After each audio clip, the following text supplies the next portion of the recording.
Kiipe, mä oon miettinyt tätä pitkään. Kun mä menen hakee ton kannun, niin sä tulet sen nostaa mukaan.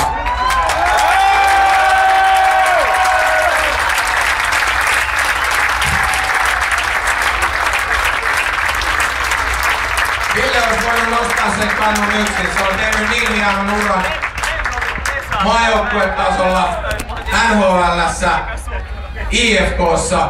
Miksei?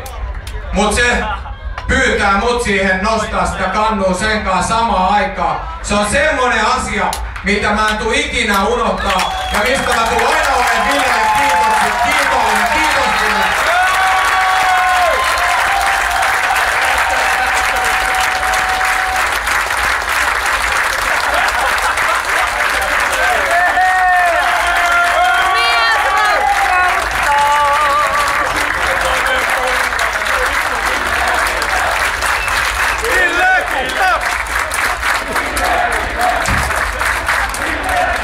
Miten se menee? Kokelit syngaa, kimmat tanssii, kimmat joraa ja isot miehet spiidaali.